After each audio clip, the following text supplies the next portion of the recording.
ইতিমধ্যে অনেকে হয়তো দেখেছেন, পত্রিকায় এসেছে, টেলিভিশনে রিপোর্ট হয়েছে, চাঁদপুরে সম্ভবত এক ইমাম সাহেব ঘুষের বিরুদ্ধে বয়ান করেছে। বিশাল বড় পাপ। ঘুষের বিরুদ্ধে কেন বয়ান করলো? এজন্য ইমামের চাকরি তো নট হয়েছেই, ওই ইমামকে তার পদে বহাল রাখা হোক এজন্য কথা বলায় 4 পরিবারকেও এক ঘরে করে দেওয়া হয়েছে। তাহলে আপনি চিন্তা করেন যে ঘুষ পাপ, এটা যে ঘুষ খায় অস্বীকার করবে। এজন্যই তো ঘুষটা হাদিয়া নামে নেওয়ার চেষ্টা করে, খাম দিয়ে নেয়, এমনি নেয়, অমনি নেয়, বিসমিল্লাহ বইলা নেয়, আবার এই সেই বহুত রকম তদবির করার চেষ্টা করে যাতে করে ঘুষটাকে একটু ইসলামাইজেশন করা যায় আর কি। তো ঘুষ খারাপ সবাই মানে, তো ঘুষ নিয়ে বয়ান করার কারণে হুজুরের চাকরি পর্যন্ত চলে যায়। চিন্তা করতে পারেন আপনি বিষয়টা? আমার নিজের অভিজ্ঞতা আছে, যেগুলো তো বলবেন পত্র পত্রিকার কেচ্ছা, যে হুজুর একটু বাড়ানো হলো কিনা, কমানো হলো কিনা, পত্র পত্রিকা রাখেন। আমার নিজের অভিজ্ঞতা আছে। মাঝখানে একবার ঝামেলায় পড়লাম, শিরিক বেদাত নিয়ে যেহেতু কথাবার্তা বেশি বলি, আর আমাদের রাজবাড়ি আলহামদুলিল্লাহ বলেন আর নাউজুবিল্লাহ বলেন শিরিকের আখড়া, তো সেখানে কথা বলার কারণে ক্ষমতাধরদের রোশানলে পড়লাম, আঞ্চলিক ক্ষমতাধর আর কি। তাদের রোশানলে পড়ে আমার জুম্মা তো নিষিদ্ধ, একটা সময় পর্যন্ত আমার রাজবাড়িতে যাওয়াই নিষিদ্ধ। আমার বাড়ি সেখানে, ঘর বাড়ি করেছি, মাদ্রাসাও আছে, রাজবাড়ি ঢুকতে পারবো না, যে কোনো মূল্যে গ্রেফতার করা হবে, যে কোনো সময় গ্রেফতার করা হতে পারে। পরে একটু শিথিল হলো, না রাজবাড়ি আসুক, মাদ্রাসা চালাক, সমস্যা নাই, মসজিদে সে জুম্মা পড়াতে পারবে না, কারণ জুম্মা পড়ালে হুজুরের মুখ থামানো যায় না। হুজুররা যতই চিরকুট দেয়, যত কিছুই বলি, উনি যা বলার তাই বলে। সুতরাং উনি যদি বলে আমাদের ব্যবসায় লালবাতি জ্বলবে, সুতরাং হুজুরকে এখানে জুম্মা পড়াতে দেওয়া হবে না। এভাবে 1 বছর ফেব্রুয়ারি মাস থেকে শুরু হয়ে এই যে এই চলতি বছরের মোটামুটি ফেব্রুয়ারি পর্যন্ত চললো, মানে একটা বছর। তো মাঝখানে একটা মসজিদ থেকে নারায়ণগঞ্জে আমাকে বললো যে হুজুর একটা কাজ করেন, আপনি আমাদের এখানে এসে খতিব হন। বলেছে অনেক জায়গায়, তারা ভালো করে ধরলো খতিব হন। আমি বললাম না, আমি তো তাদের সঙ্গে ওয়াদাবদ্ধ, এবং যেহেতু তারা আমার বিপদে দুর্দিনও পাশে থেকেছে, আমি যখন কারাগারে তখন আমার বেতন জারি ছিল, তারা আমার পরিবারের পাশেও দাঁড়িয়েছে, সবভাবেই সহযোগিতা করেছে। তাদের সাথে আমার আত্মার বন্ধন এবং পরিবারের মতো সম্পর্ক।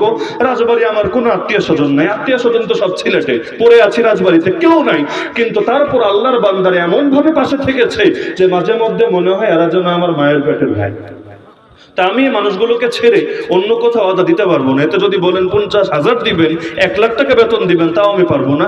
লাস্টে বললো হুজুর তাহলে টেম্পোরারি আসেন, যে এই কয়দিন পর্যন্ত ঝামেলা না কাটে, এবং এভাবে যদি তারা জানেও যে আপনি অস্থায়ীভাবে আছেন, আর রাজবাড়ির যদি ঝামেলাগুলো কেটে যায় আবার গিয়ে পড়াবেন, তাহলে তো সমস্যা হওয়ার কথা না। তো আমি চিন্তা করলাম না, এটাই তো যুক্তি আছে, এটা তো আর খণ্ডন করা যায় না। বললাম ঠিক আছে, তাহলে এভাবেই কথা, যে যতদিন পর্যন্ত রাজবাড়িতে পরিবেশটা ঘোলাটে থাকবে ততদিন জুম্মা এখানে পড়বো, আর সেখানে গ্রিন সিগন্যাল চলে আসলে আবার সেখানে চলে যাব। ওই সময় যেহেতু নির্বাচনকে সামনে নিয়ে এটাকে কেন্দ্র করে রাজবাড়ি তো বেশি কিছু করা যাচ্ছিল না, যে এখন যেহেতু ক্ষমতাসীনদের একটা দ্বন্দ্ব, আবার কে আসে না আসে, তাহলে নির্বাচনটা যাক, আর আপাতত আমিও এখানে পড়াতে থাকি। জুম্মা শুরু করলাম, কয়েক জুম্মা পড়ালাম, আলহামদুলিল্লাহ। আগে তাদের কালেকশন হতো যা, এর চাইতে 10 গুণের চাইতে বেশি কালেকশনের পরিমাণ বেড়ে গেল। মুসল্লি আলহামদুলিল্লাহ এখন তো ধীরে ধীরে যতটুকু সংবাদ যাচ্ছে সবাই এসে শরীক হচ্ছে। হঠাৎ করে একদিন আগ থেকেই একটা দলের লোক, সেখানেও ওই একদল আছে আর কি, জেলাপিখোর একদল এখানে মজবুত ছিল। তো এখন আগ থেকে যারা জুম্মা পড়াতো তারাও জেলাপির পক্ষের লোকে ছিল। তো হঠাৎ করে জেলাপি বিরোধী লোক আসলে, জেলাপি বুঝতে পারছেন তো, আমি এমনি বাস্তবে জেলাপি নিজে পছন্দ করি আর কি, মানে জেলাপি খেতে ভালো লাগে। এখানে এই জেলাপি ওই জেলাপি না, ওইটা হলো ওইটা আর কি। এখন আগ থেকে জেলাপির আমল চলে আসছে। আগের হুজুররাও জেলাপির পক্ষে মানুষকে নসিহত করেছে। হঠাৎ করে ভিন্ন কিছু আসলে সবাই কি আর সইতে পারে? তো এখন অধিকাংশই পক্ষে, কিন্তু একটা দুইটা থাকে না, একটু গায়ে চুলকানি বেশি থাকে, এরা তলে তলে ষড়যন্ত্র শুরু করলো। এখন কোনোভাবেই কোনো কিছু সফল হতে পারছে না। বিভিন্ন নেতা খেতারে উস্কে দেওয়ার চেষ্টা করেও কোনো লাভ পাচ্ছে না, প্রশাসনের কাছে গিয়েও সুবিধা করতে পারছে না, তো কোনোভাবেই কোনো কিছু হচ্ছে না। একদিনে সে এমনভাবে একটা সিস্টেম করলো, বয়ান চলাকালেই দেখে সামনে খালি একটু পর পর কানাঘুষা হচ্ছে আর হচ্ছে। তো বারবার বিরক্ত হচ্ছিলাম, তো বুঝতে পারছিলাম না ব্যাপারটা কোন দিকে যাচ্ছে। তো এখন বয়ান শেষে খুতবার আগেই আমার কাছে চিরকুট চলে আসলো যে ওই এলাকার নেতা, নাম আমি নাই বলি, ওই নেতাজির নির্বাচনের জন্য দোয়া করতে হবে যাতে নেতাজি পাস করে, এবং যেই দল ক্ষমতায় আছে বর্তমান ক্ষমতাসীন দল, তারাও যাতে নির্বাচনে পাস করে, এর জন্য দোয়া করতে হবে। তো আমার তবিয়ত সম্পর্কে তো তারা ভালো করেই জানে, না জেনে তো আর এতদূর পর্যন্ত আসে নাই। তো এখন চিরকুট আগে যে সামনে কথাবার্তা হচ্ছিল এটা নিয়েই কমিটি চাচ্ছিল না চিরকুট দেবে, কিন্তু সেই কোচি নেতা চাচ্ছিল এবং বয়সে মুরব্বী আর কি, সে চাচ্ছিল যে কোনো মূল্যে চিরকুট আমার হাতে পৌঁছাবে। অবশেষে আসলো। এখন আমি দেখেই তা আমার যেটা প্রতিক্রিয়া জানুন, আমি ডাইরেক্ট বলেছি যে রাজনৈতিক কোনো দোয়া আমি করি না। এখন সেটা কোন দলকে ক্ষমতায় আনার জন্য হোক আর কোন দলকে ক্ষমতা থেকে সরানোর জন্য হোক, এই সমস্ত দোয়ায় আমি নাই। হ্যাঁ, আমি এটা বলতে পারি যে জনগণের জন্য যারা কল্যাণকর আল্লাহ তুমি তাদেরকে ক্ষমতা দান করো, কিন্তু সুনির্দিষ্টভাবে কোনো দলকে কোনো ব্যক্তিকে নিয়ে আমি দোয়া করতে পারবো না। কেন? কারণ আগামী সপ্তাহে যদি অন্য দল এসে দেয় তাদের জন্য দোয়া করতে দেবেন? আপনাদের তো ক্ষমতা আছে বুঝলাম, কিন্তু আগামী সপ্তাহে যদি অন্য দল এসে চিরকুট দেয় দোয়া করতে দিবেন? এটা তো মসজিদ। মসজিদ কার ঘর? মসজিদ ক্ষমতাসীনদের দল না। মসজিদ কোন আওয়ামী লীগের ঘর বা বিএনপির ঘর বা জামায়াতের ঘর বা জাতীয় পার্টির ঘর বা জাসদ বাসদের ঘর না। মসজিদ কার ঘর? আল্লাহর ঘরে আল্লাহর সব বান্দা সমান। এখানে রাজাও যা, এখানে প্রজাও তা। আইনে জন্মে জব আ গায়া ওয়াক্তে নামাজ, একই সফমে খড়ে হো গয়ে মাহমুদ আয়াজ। যুদ্ধ চলছে, সেখানে সুলতান মাহমুদ গজনবী হলো বাদশাহ আর আয়াজ হলো তার গোলাম, তার ভৃত্য। কিন্তু যখন নামাজের ইকামত হবে, সুলতান মাহমুদকেও যেই বরাবর দাঁড়াতে হবে, তার গোলামকে এসে ওই বরাবর দাঁড়াতে হবে। কাঁধে কাঁধ মিলিয়ে, পায়ের সঙ্গে পা সোজা রেখে এক সারিবদ্ধ হয়ে দাঁড়াতে হবে। সেখানে কোনো গোলামগিরিও চলবে না, রাজাগিরিও চলবে না। তা আমি ডাইরেক্ট বললাম, হ্যাঁ, এখন যদি এটা এভাবে বলা হয় যে অমুক মুরব্বী তার মনের নেক মাকসাদ পূরণের দোয়া চেয়েছেন, সেই দোয়া আমি করবো, আমি ডাইরেক্ট বলেছি। যদি এভাবে বলা হয় যে আল্লাহ অমুকের দিলের নেক মাকসাদ পূরণ করো, এই দোয়া আমি করব। এখন নেক মাকসাদ কোনটা আর বদ মাকসাদ কোনটা এটা কে জানে? আল্লাহ জানে। এতে আমার কোনো সমস্যা নাই, এবং আমি এভাবে দোয়া করেছি যে আল্লাহ অমুক মুরব্বীর দিলের নেক মাকসাদ তুমি পূরণ করো। কারণ এভাবে দোয়া করতে আমি শরীয়তের দৃষ্টিতেও কোনো সমস্যা দেখি না, আর এতে আল্লাহর ঘরে রাজনীতি টানাও হয় না। বড় মজার বিষয় কি জানেন? তারাই আমাদেরকে সবক শিখায় যে ধর্মের মধ্যে নাকি রাজনীতি টানতে হয় না। বিভিন্ন মাহফিলে হুজুরদেরকে শিখায় না, হুজুর রাজনৈতিক আলাপ করবেন না। বলে নাকি বলে না? বলে নাকি বলে না? যারা বলে তারাই এসে প্রধান অতিথির বয়ানের আগে মাইকটা হাতে নিয়ে আবার ভোট ভিক্ষা করে। এটা কি ভাই রাজনৈতিক আলাপ না? তুমি ভোট চাইতে চাইলে আলাদা সমাবেশ আয়োজন করো, ব্যাপার না, কিন্তু তুমি মাহফিল তো এটা রাজনীতির জায়গা না, এটা ধর্মের জায়গা। আইনের দৃষ্টিতেও এটা আপত্তিজনক। আপনি আইন নিয়ে পড়াশোনা করেন, আইনের দৃষ্টিতেও তুমি আওয়ামী লীগই করো, তুমি বিএনপি করো, মাহফিলে আইসা তুমি ধর্মের ব্যানার লাগিয়ে মানুষের কাছে তোমার দলের পক্ষে ভোট চাইবা, এটা ধর্ম তো দূরের কথা, রাষ্ট্র পর্যন্ত সমর্থন করে না। কিন্তু চলে নাকি চলে না? তার মানে হুজুর যদি রাজনীতির কথা বলে তাইলে সেইটা খারাপ, আর যদি খেজুরেই সে রাজনীতির কথা বলে তাহলে এটা ভালো। এর চেয়ে হাস্যকর বিষয় কি হয়? তা আমি আমার মূলনীতির উপরই থাকলাম যে নাম নিয়ে দোয়া করি নাই, দলের পক্ষেও আমি দোয়া করি নাই। বিষয়টা কিন্তু এতটুকুই। সর্বোচ্চ আমাকে এসে এটা বলতে পারে যে হুজুর একটু আশাহত হলাম, অথবা হুজুর জিনিসটা ভালো লাগলো না, এতটুকু হতে পারে। আমার সামনে কিচ্ছু বললো না, আমার সামনে পুরো বিড়ালের মতোই থাকলো, কোনো কথা নেই। আমি মসজিদ থেকে বের হলাম, পরে খবর পেলাম, চলে গেলাম কুমিল্লার মাহফিলে, খবর পেলাম হুজুর মসজিদে তো আগুন লেগে গেছে। কেন আগুন লাগবে? কেন? আপনারাও কি সবাই ওই দলের কর্মী নাকি? না হুজুর, আমরা সবাই ওই দলের কর্মী না, আমরা বেশিরভাগ অন্য দলের কর্মী। আগ থেকে আমাদের উপর ক্ষোভও আছে, এখন একসঙ্গে দুইটা কাজে লাগাচ্ছে যে তারা তো হুমকি দিচ্ছে আমাদের সবাইরে ধরায় দিবে, আমাদের সবাই এই করবে সেই করবে। আমি বললাম ওর যা আছে ও করুক, তবুও আমি যে মূলনীতিতে আছে সেটাতেই থাকবো। এতে আপনাদের পোষালেও বলেন, না পোষালেও বলেন, কারণ তাদের থেকে আমি 1 পয়সা বেতন নেই নাই। এটা হলো সুরাবার আগ থেকে গরম আছে, প্রায় 2 মাসের মতো পড়ালেও বেতন নেই। আমার চুক্তি ছিল এটা, 1 পয়সা আমি নিবো না, আর আপনাদের কোনো গোলামি আমি করবো না, আমি আমার গতিতে চলবো। এতে পোষালে পোষাবে, না পোষালে নাই। তা আমি বললাম যদি আপনারা ঠেলা সামলাতে পারেন তাহলে ঠিক আছে, আর যদি বলেন না আগামী সপ্তাহে গিয়ে দোয়া করতে হবে বা ভুল স্বীকার করতে হবে, তাহলে আসসালামু আলাইকুম। ফোনের মধ্যে বলে দিলাম।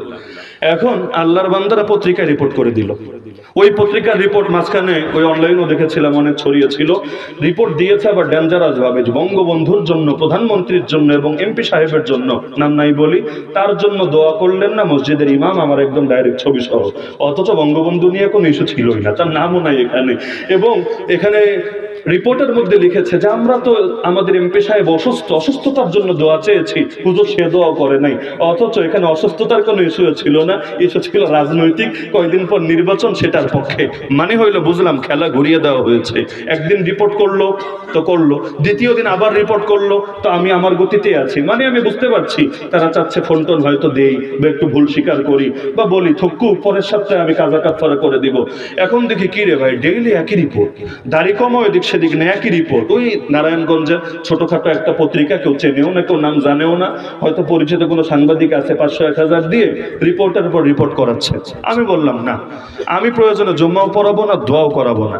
এখন যখন কোনোভাবে কাজ হচ্ছে না, এখন হলো আমি যেই বাসায় থাকতাম, বাসায় এসে কেয়ারটেকারদেরকে, ম্যানেজারদেরকে হুমকি দিচ্ছে, হুজুর রে বুঝান, সবকিছু ঠিকঠাক করেন, নাইলে আপনারা ভেজালে পড়বেন। আমরা তো কিছু বলতে পারে না, ওদেরকে এসে হুমকি দিচ্ছে আপনারা ভেজালে পড়বেন।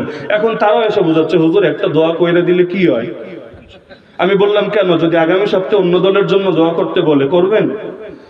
পরে বললো না হুজুর এরা ক্ষমতায় আসলে করবেন, এখন না, এরা ক্ষমতায় আসলে করবেন। আমি বললাম আল্লাহ এটা তো মুনাফিকই বলে, কারণ যে যখন ক্ষমতায় তারে যদি খালি তেল মালিশ করতে হয়, তাহলে এটা তো হুসাইনি আদর্শ না, এটা তো মুনাফিকই আদর্শ। আর মুনাফিকি আদর্শের দাওয়াত আপনি আমাকে দিতে পারেন না। এক পর্যায়ে জানতে পারলাম যে তাদেরকে তো হুমকি দিয়েছে, হামলা করার পরিকল্পনা পর্যন্ত করে ফেলেছে, যে আমার গাড়ির উপর না হলে ফ্যামিলির উপর আমি যখন মাহফিলে আসি হামলা পর্যন্ত করবে। তো যাই হোক, এটা নিয়ে বিরাট তুলকালাম হতে থাকলো। তো এক পর্যায়ে আমিও শক্ত হয়ে গেলাম যে বাসের চাইতে কঞ্চি যদি বড় হয়, কত বড় হবে দেখবো, মারামারি করবা, ঠিক আছে সমস্যা নাই, প্রশাসন ছাড়া তোমরা কার কত হেডম আছে আমাদের জানা আছে। তো যদি মারামারি করতে মনে চায় ঠিক হয় এসো, পরে যদি থুক্কো করো, আফসোস করো, কোনো লাভ কিন্তু হবে না। এরপর প্রকাশ্যে আমি সেখান থেকে বাসাও পরিবর্তন করলাম, আলহামদুলিল্লাহ। সামনে এসে দাঁড়ানোর হিম্মত করে নাই। তো এই যে পুরো ব্যক্তিগত ঘটনা বলা উদ্দেশ্য না, পুরো কথার মূল কথা কি, যে আমার বড় ভাই আগে বলতো যে ঘরের বউ তো ঘরেরই বউ, আর মসজিদের ইমাম হলো এলাকার বউ। মানে হলো ইমামরে দিয়া পর্যন্ত সব কাজ করাবে। ইমাম মানি নেতা, আর মুক্তাদি মানি হলো অনুসারী। আর এখন হয়ে গেছে ইমাম মানি হলো অনুসারী বা কর্মী, আর মুক্তাদি মানি হলো নেতা। এখন মুক্তাদি যা বলবে ইমামকে তা করতে হবে। এই যদি হয় দেশের আদর্শ ইসলাম জীবনে জিন্দা হবে। আমি বলছিলাম বাংলার জমিনে ইসলাম কায়েমের পথে সবচাইতে বড় বাধা কারা? আমরা। সবচাইতে বড় বাধা কারা? আমরা। এই বাধাকে কাটিয়ে উঠতে হবে কিভাবে? সবাইকে বোঝাতে হবে ভাই দলের চাইতে দিন বড়, তোমার ব্যক্তিগত আদর্শের চাইতে দিন বড়। দিনের জন্য সবাই এক হওয়া যায়, কিন্তু নিজের দলীয় স্বার্থ ঠিক রাখার জন্য কেউ যদি ঐক্যের বিরুদ্ধে দাঁড়ায়, তার চাইতে বড় মীর জাফর কেউ হতে পারে না। এভাবে আমরা আসেন প্রত্যেকের মানসিক অবস্থা তৈরি করি যে আমাদেরকে দিন কায়েমের জন্য ঐক্যবদ্ধ হতে হবে। পারবেন না ইনশাআল্লাহ? জিলাপির জন্য ঐক্য না, শিয়া মতবাদের জন্য ঐক্য না, নিজের দল নিজের নেতারে ঠিক রাখার জন্য ঐক্য না। এই ঐক্য হবে ইসলাম কায়েমের জন্য। ইসলাম কায়েম হলে আপনারও ফায়দা, আমারও ফায়দা। যে যেই দল করেন, যে যেই মতের হন, সবার ফায়দা। ইসলাম কায়েমের লক্ষ্য ঐক্যবদ্ধ হতে পারবেন তো ইনশাআল্লাহ? আচ্ছা, আপনাদের কি ধারণা এই দাওয়াত দিলে সবাই ঐক্যবদ্ধ হবে? হবে না। যেই কয়েকটা এর পরও লাফাতে থাকবে, ওগুলোকে চিহ্নিত করে ওদের মুখোশ জাতির সামনে খুলে দিতে হবে। পারবেন তো ইনশাআল্লাহ? পারবেন তো ইনশাআল্লাহ? তো এখন সময় ইসলাম নিয়ে ঐক্যবদ্ধ হওয়ার। এখন থানবী রহমাতুল্লাহ আলাইহির, মাদানী রহমাতুল্লাহ আলাইহি নিয়ে দ্বন্দ্ব করার সময়, নেশাবের মধ্যে কি থাকবে না থাকবে এগুলোকে কেন্দ্র করে দেশ গরম করার সময় না। এখন রাসেল ভাইপার নিয়ে ডায়লগ দেওয়ার সময় না। এখন ট্রেন আর ট্রানজিট আর করিডোর নিয়ে করার সময় না। এখন হলো দিন কায়েমের জন্য ঐক্যবদ্ধ হওয়ার সময়। তা আজ এই পহেলা মুহররমে আমরা সকলে এই মর্মে ঐক্যবদ্ধ হই যে ইনশাআল্লাহ আগামী 1 বছরে গত 1 বছরের চাইতে আমরা ইসলামকে এগিয়ে নেব এই জমিনে। এর জন্য আমার জান লাগলে জান দেব ইনশাআল্লাহ। পারবেন ইনশাআল্লাহ? আল্লাহ তাআলা মাহফিলকে কবুল করুন।